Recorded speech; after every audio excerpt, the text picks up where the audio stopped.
السلام عليكم. ازيكم عاملين ايه؟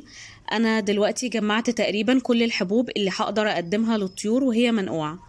هوضح اسم كل حاجة فيهم وهتكلم عن بعض الفوائد بتاعتها سريعا كده.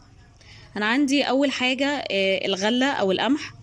القمح فيه نسبة بروتين عالية ومقوي جدا للخصوبة، مفيد للريش وفاتح للشهية. موجود فيه فيتامينات A و B و D و E و C، علشان كده هيفرق جدا في حيوية الطيور وفي زيادة حجم الزغاليل الصغيرة. تمام.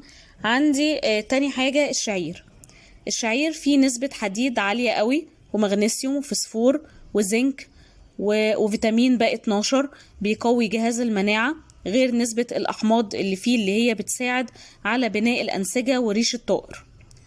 في كمان نسبة ألياف بتساعد الطيور إن هي تخف بسرعة من الإسهال، وده لأنه بينظف معدة الطيور من السموم، وبرضه محفز جدا على التزاوج.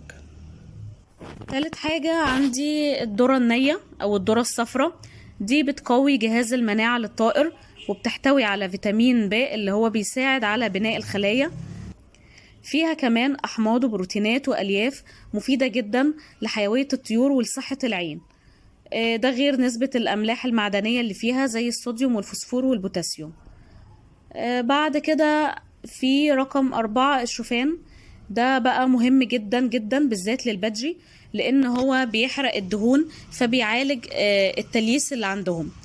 في عناصر غذائية مهمة قوي موجودة في الشوفان زي الكالسيوم والحديد والألياف والنحاس والزنك وبروتينات.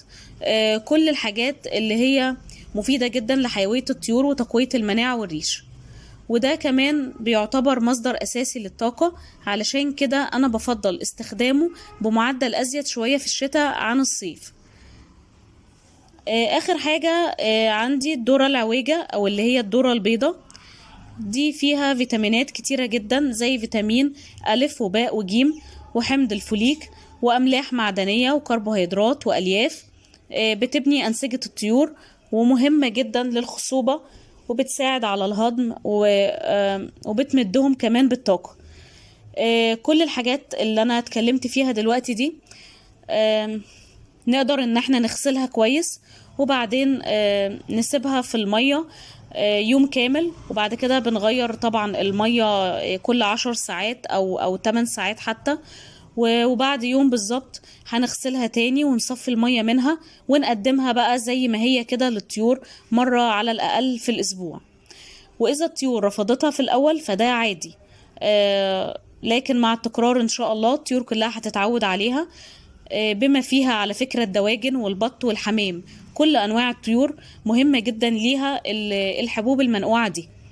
بس بالنسبة بقى للذرة العويجة، فدي يا إما هنسلقها نص ساعة بس كده في المية الأول، لأن هي بتبقى صعبة شوية، أو إن احنا هننقعها يومين كاملين في المية. تمام.